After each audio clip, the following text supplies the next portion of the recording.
Hello guys, welcome to easy legal law. हम देख रहे हैं introduction to civil manual. Last video को हम कंटिन्यू करते हैं। इस वीडियो में हम शुरू करते हैं trial of suits. Chapter 10 para 250 to 66 deals with the trial begins after framing of issues and continues under until the judgment is delivered. तो फ्रेमिंग ऑफ इश्यूज क्या है? जो मेन इशू है, जो कॉज ऑफ एक्शन है, जिसपे suit decide होगा कि एक्चुअली क्या मैटर है। उसमें बहुत सारे, मतलब जब प्लेंट फाइल करते हैं, जो प्लेंटिफ होता है बहुत सारी चीजें क्लेम करता है, और फिर डिफेंडेंट जो है अपना रिटर्न स्टेटमेंट फाइल करता है और उसमें उन चीजों को वो डिनाई करता है या फिर एक्सेप्ट करता है। तो इन दोनों चीजों को पढ़ के, प्लेंट को और रिटर्न स्टेटमेंट को पढ़ के, जज फ्रेम करते हैं इश्यूज, और उन इश्यूज को डिसाइड करना होता है। और फ्रेमिंग ऑफ इश्यूज के बाद ट्रायल चालू होता है। Para 250 commencement of trial starts when court proceed to record evidence, burden of proof determines which party begins। तो ट्रायल चालू होने के बाद एविडेंस को रिकॉर्ड किया जाता है, और जो पार्टी अगर कोई फैक्ट बोल रही है तो उस पर बर्डन ऑफ प्रूफ रहेगा प्रूव करने का। Para 251 oral evidence must be recorded in the language of the court in the presence of the judge must ensure accuracy and clarity। Para 253 recording of evidence, important portions are to be recorded verbatim, evidence must be read out to the witness, judge must sign each deposition। Para 254 power of court during evidence, court may disallow irrelevant questions, control the nature of cross examination, prevent harassment of witness। तो ये court के power हैं। Para 257 260 to 266 additional rules, witness must be examined in open court, documentary evidence should be exhibited systematically, court must maintain order and record of objections raised। Next thing is right of parties, chapter 3 and 6 para 42 83 89 deals with rights of parties। para 42 basic rights, parties may appear personally or through pleader, produce documents, lead evidence, raise objection during trial। para 83 fair hearing, no party shall be denied reasonable opportunity, the principle of natural justice must be followed। तो fair opportunity मिलनी चाहिए सारी parties को, and principle of natural justice follow किया होना चाहिए। Para 89 right to object, parties may object to mode of admission of evidence, question asked in cross examination, exhibiting of documents, court must record objection and decide them appropriately. Next है right to begin and course of hearing, chapter 10 para 250 to 251, chapter 6 para 89, chapter 8 para 113, chapter 9 para 234, chapter 10 para 254। first is right to begin, usually plaintiff begin unless defendant admit claims but raises a set of or counter claim decided by based on burden of proof। तो usually तो general rule है कि plaintiff ही start करता है, लेकिन अगर defendant कोई counter claim मतलब अगर प्लेंटिफ ने एक सूट फाइल किया है और उसमें कुछ डिमांड किया है, इन दैट केस अगर डिफेंडेंट कहता है कि नहीं ये सब तो फॉल्स है, बल्कि मुझको ही इससे ये सारी चीजें मिलनी है, तो उसने काउंटर क्लेम किया। रिवर्स केस या सेट ऑफ, मतलब अगर प्लेंटिफ को इससे डिफेंडेंट से सपोज 100 रुपीज आने थे, एंड डिफेंडेंट एडमिट्स दैट कि मुझे प्लेंटिफ को 100 रुपए देने हैं, लेकिन प्लेंटिफ की तरफ से भी मुझे 100 रुपए आने हैं from other transaction. In that case ये दोनों का इक्वल हो गया, तो ये कॉम्प्रोमाइज हो जाएगा, सेट ऑफ हो जाएगा, और इनका ट्रांजैक्शन कंप्लीट करवा के इन दैट केस डिफेंडेंट पहले प्रोसीड कर सकता है, लेकिन यूजुअली प्लेंटिफ ही बिगिन कर सकता है। तो ये था सेट ऑफ और काउंटर क्लेम का example. Course of hearing, the hearing proceeds in following order, plaintiff's examination in chief, cross examination by defendant, plaintiff's re-examination, defendant's evidence, rebutable evidence, final argument। Para 113, Chapter 8, presence of parties. Parties must remain present during recording of evidence. Absence may lead to ex parte hearing, closure of evidence. Para 234, regulation during hearing. Court must ensure orderly conduct, proper recording of statement, adherence to procedure. Para 254, control over examination. Judge may disallow irrelevant or scandalous questions. Court ensures fairness in witness handling. Duties of court, Chapter 6, Para 89 to 92. Chapter 8, Para 104 to 118, 171. Chapter 10, Para 253. Chapter 31, Para 596. Ensuring free trial, Para 89 to 92. Chapter 6, the judge must ensure fairness and equal opportunity, protect witness from harassment, prevent tactics causing delay. तो ये सारे जो कुछ भी है fair trial के लिए जज को ये चीजें फॉलो करनी पड़ती है.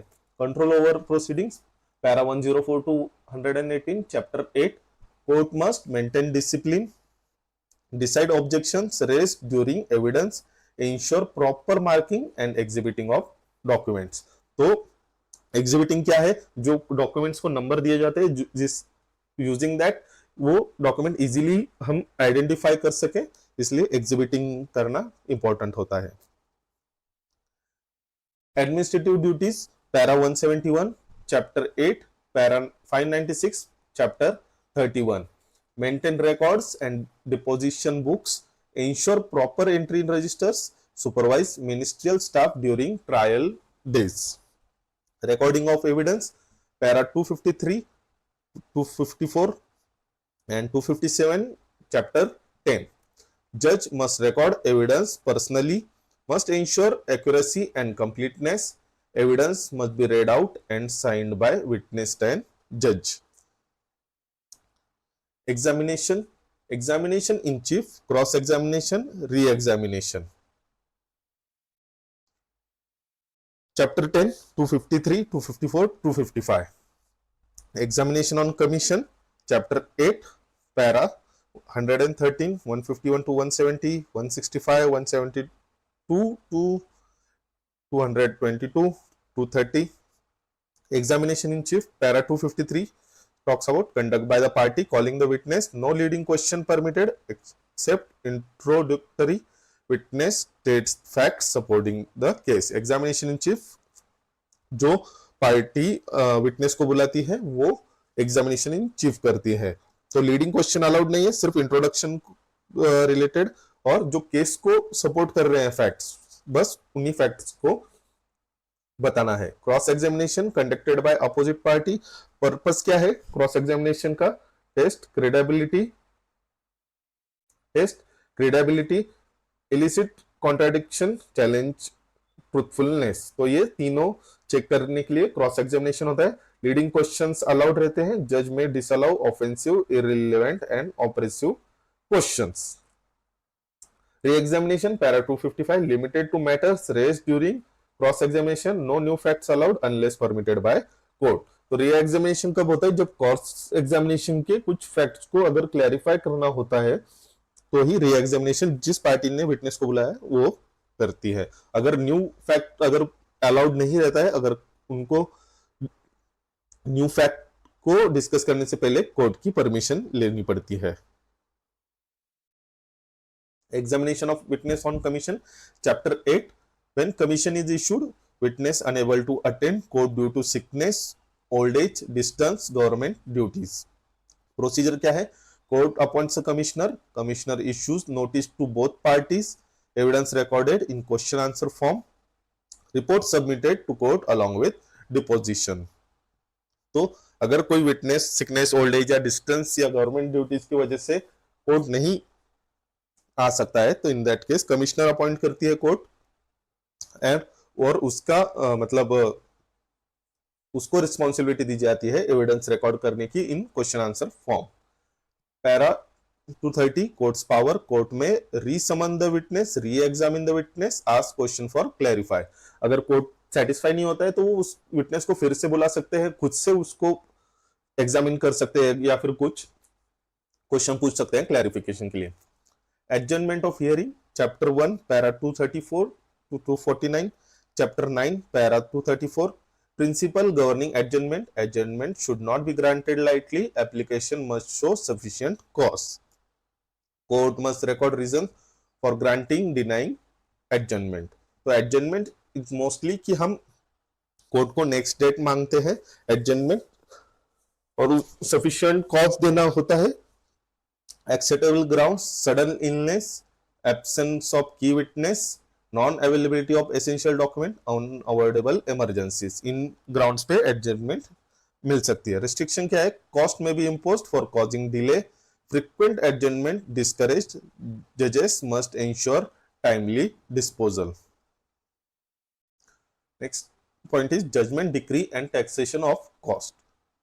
Chapter 11 lays down structure and content of judgments, pronouncement and signing, drafting and drawing up decrees, taxation of cost. This ensures clarity, finality and enforceability of judicial decisions.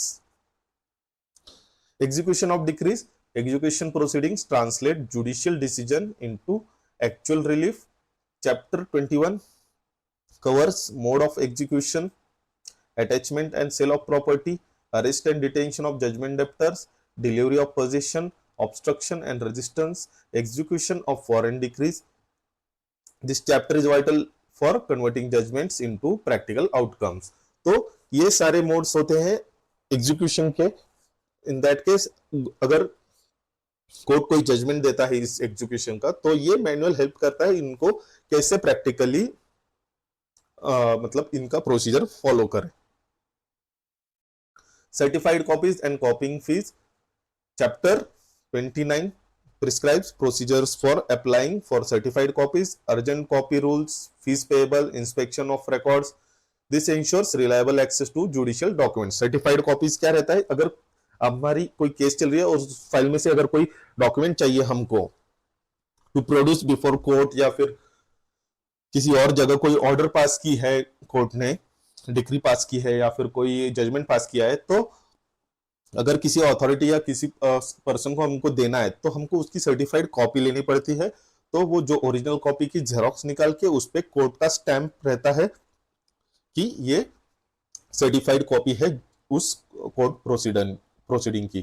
तो चैप्टर 29 उसमें जो रूल्स है certified copy के उसके बारे में बताया, जो कुछ भी फीस है उसको रिक्वायर्ड उसके बारे में बताया हुआ है।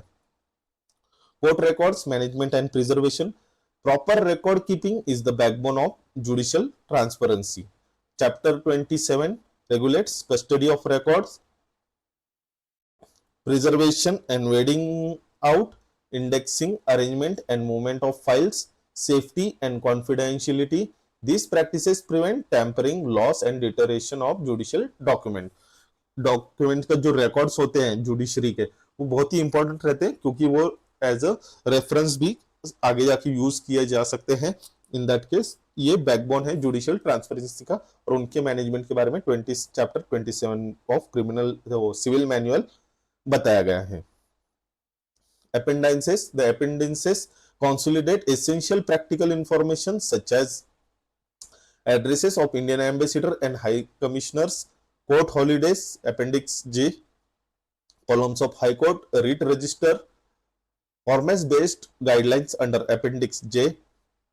These serve as reference tools for day to day court functioning. ये सारी चीजें appendices में रहती है। So the civil manual is far more than procedural compendium. It is operational foundation upon which the civil justice system of Maharashtra is built by harmonizing administrative practices, clarifying procedural norms and ensuring uniformity in judicial functioning. It bridges the gap between statutory law and its practical implementation. For judges, advocates, clerks and litigation alike, the manual is indispensable, guiding every step of civil case from its institution to its execution and ensuring that justice is delivered efficiently, transparently and in accordance with established norms. So mostly manual is a kind of handbook to guide to bridge the gap between statutory law and practical implementation. जो laws है जो book में दिए हुए या जो gadget article act में दिए हुए जो लॉज है उनको किस तरह प्रैक्टिकली इंप्लीमेंट किया जाए उसके बारे में मैनुअल में बताया गया है।